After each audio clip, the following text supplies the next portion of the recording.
queridos, tudo bem com vocês? Espero que sim! Hoje, enfim, iniciaremos a nossa aula sobre Brasil, ou voltaremos à história do Brasil. Sabemos que a história do nosso país se divide em 3 grandes períodos. Primeiro, o Brasil colônia, depois o Brasil império e, por fim, o Brasil república, dividido em várias fases. Hoje, abordaremos a primeira fase do período republicano, a chamada República Velha, que vai, ou Primeira República, que vai de 1889 até 1930. Quando terminamos o Império, abordamos todos os aspectos que vão levar a essa transição da monarquia para a República. Iniciaremos nossa aula fazendo algumas abordagens gerais sobre o próprio significado dessa nova forma de governo. Vamos lá? Bem, inicio com um quadro. Esse quadro, refletido na imagem, é o quadro A Pátria, de Pedro Bruno. Muito bem. Observem os elementos que essa imagem traz.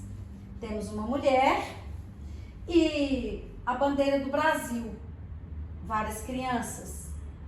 Vamos analisar alguns elementos dessa obra tão importante, tantas vezes trazida nas provas de vestibular. Vejam bem, trataremos então de imagens republicanas. A imagem que acabamos de observar é um quadro intitulado A Pátria, de autoria do pintor brasileiro Pedro Bruno.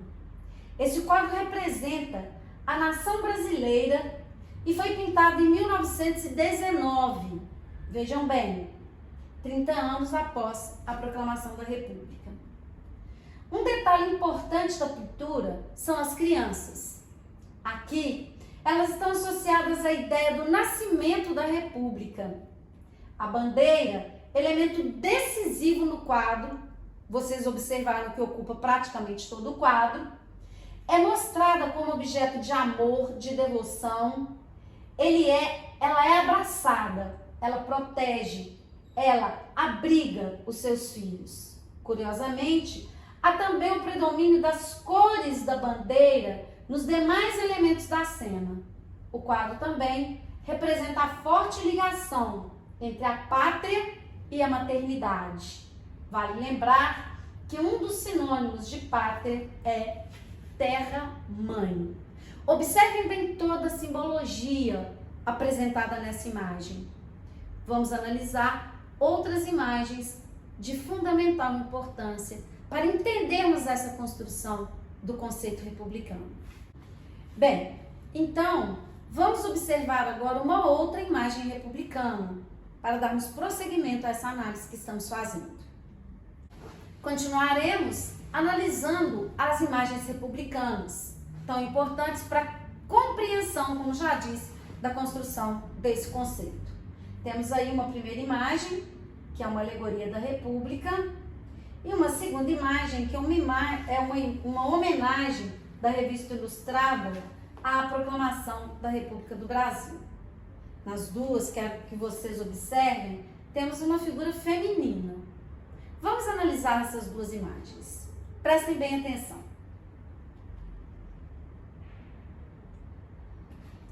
A alegoria feminina, para representar a República, fez parte do imaginário francês durante a Revolução Francesa.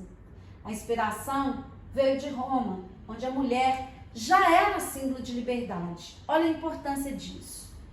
Os republicanos brasileiros, de orientação francesa, lembrem-se que o positivismo foi a corrente a inspirar o republicanismo no Brasil, inspiram-se no simbolismo feminino para representar um novo regime.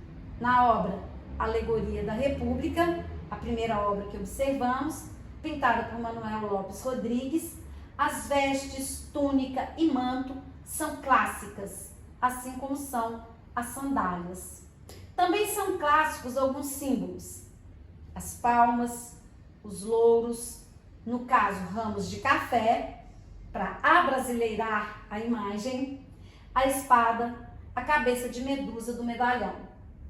Entre os valores positivistas que acabei de citar, corrente que influenciou na proclamação da República no Brasil, estavam a humanidade, a pátria e a família.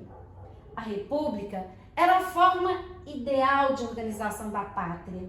A mulher era o que melhor representava o sentimento altruísta que seria a base da convivência social da nova sociedade. Daí, a mulher ser o símbolo ideal para a humanidade. Observem bem toda essa representatividade de imagem e como ela é importante até hoje na construção desse imaginário que ronda a nossa ideia de república. Falaremos então agora desses símbolos que representam a república, como por exemplo a criação da bandeira. A primeira bandeira, em seguida a proclamação da república, foi uma bandeira que foi a proposta pelos republicanos, formada por listas horizontais e estrelas nos moldes da bandeira dos Estados Unidos. No entanto, coube aos positivistas a liderança na definição de uma bandeira para a república. A estratégia do grupo consistiu em apresentar um modelo que preservava aspectos da tradição e ao mesmo tempo apontava para o futuro da nação. Daí a divisa ordem e progresso. Olhe bem, gente, o lema ordem e progresso é um lema positivista. Vocês estudaram provavelmente positivismo nas aulas de sociologia. E o positivismo, o lema principal do positivismo é ordem e progresso. A ordem necessária para manter o progresso. Ela foi adotada por decreto, o decreto número 4 de 19 de novembro de 1889. Quem foram os responsáveis por sua criação? A ideia da nova bandeira do Brasil deve-se ao professor Raimundo Teixeira Mendes, presidente do apostolado positivista no Brasil. O desenho foi executado pelo pintor Décio Vilares. As cores verde e amarela estão associadas à Casa Real de Bragança, da qual fazia parte o imperador Dom Pedro I, e a Casa Real de Habsburgo, a qual pertencia a imperatriz Dona Leopoldina. Por incrível que pareça, essa referência ainda ao Império, ela permanece presente em muitos símbolos da República. Bem, vamos observar aí as duas primeiras bandeiras. Então, a bandeira que foi proposta e a bandeira que é a bandeira que utilizamos até hoje. Essa foi a primeira bandeira, como vimos, e a segunda bandeira, que é a bandeira atual, com a inscrição positivista. Aqui vamos fazer algumas análises. A bandeira oficial do Brasil, usada desde 19 de novembro de 1889, como vimos, foi desenhada então pelo pintor Décio Vilares. Já falamos sobre isso. E ela é formada por um retângulo verde que simboliza as matas do país, tendo escrito um losango amarelo que lembra a riqueza mineral. No centro, possui uma esfera azul contendo 27 estrelas que apresenta os estados nacionais do Distrito Federal. Na primeira versão, havia 21 estrelas, segundo a disposição astronômica do céu do Rio de Janeiro, visto às 8h30 do dia da proclamação. Aqui temos cada um dos estados, né? A representação de cada um dos estados brasileiros. Bem, vamos fazer uma análise sobre cada um dos elementos apresentados na bandeira. O círculo interno azul corresponde à imagem da esfera celeste, inclinada segundo a latitude da cidade do Rio de Janeiro, às 12 horas siderais, 8 horas e 30 minutos, no dia 15 de novembro de 1889. As estrelas. Cada estrela representa um estado da federação. Todas as estrelas têm 5 pontas. As estrelas não têm o mesmo tamanho. Elas aparecem em 5 dimensões. Quanto maior a magnitude da estrela, maior o tamanho da bandeira. A faixa branca. A faixa branca da nossa bandeira é apenas um lugar para a inscrição do lema Ordem e Progresso. Ela não tem qualquer relação com as definições astronômicas. E o lema Ordem e Progresso, como já enfatizamos, é atribuído ao filósofo positivista Augusto Comte, que tinha vários seguidores no Brasil. Os militares que proclamaram a República eram militares que seguiam o ideal positivista de Augusto Comte. Bem, Além da bandeira, temos também a criação do hino, como um dos símbolos republicanos.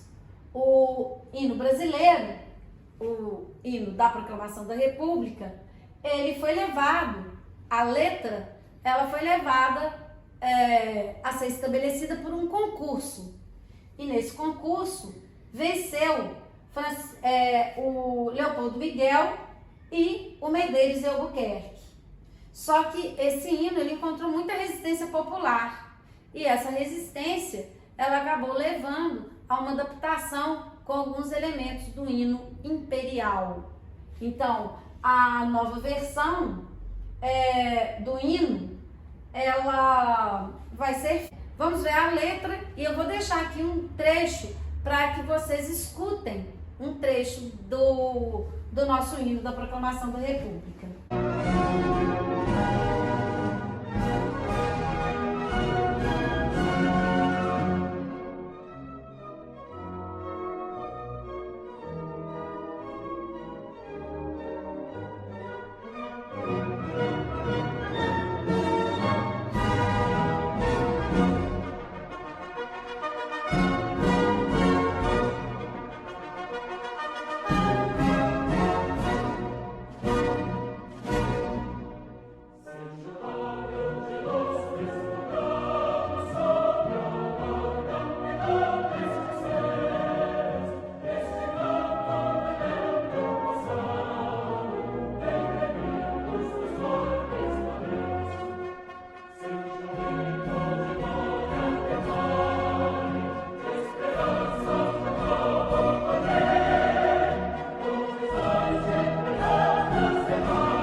O hino nacional.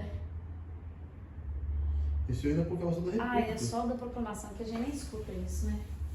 Liberdade. Agora, analisamos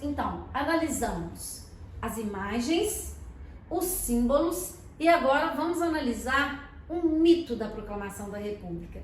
Já falamos sobre esse mito em nossas aulas, quando abordamos o Brasil Colônia, quando falamos sobre Tiradentes. Tiradentes é o grande mito republicano utilizado pelos militares que proclamaram a República.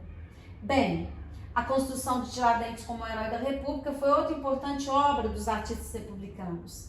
Nas pinturas e estátuas, Tiradentes aparece com barba crescida, vestido com uma bata comprida. Fazia-se assim, muitas vezes, uma associação direta entre o Inconfidente, entre a luta do Inconfidente pela liberdade da pátria e o martírio de Cristo pela salvação dos fiéis. Ou seja, essa relação ela é fundamental nessa construção do mito, a associação entre a imagem de Tiradentes e a imagem de Jesus. Vamos observar aí algumas imagens, né? Na primeira imagem, a prisão de Tiradentes, pintada em 1914, por Antônio Parreiras, é o único quadro que mostra Tiradentes valente. Não à toa. Foi encomendado pelo governo do Rio Grande do Sul, estado mais belicoso, armado, que enfrenta os policiais que querem prender. Olha como que essa construção ela vai sendo feita. A segunda imagem, temos aí uma imagem de Tiradentes sem barba, observem bem. O alferes Joaquim José da Silva Xavier, Tiradentes, de José Oeste Rodrigues, de 1940.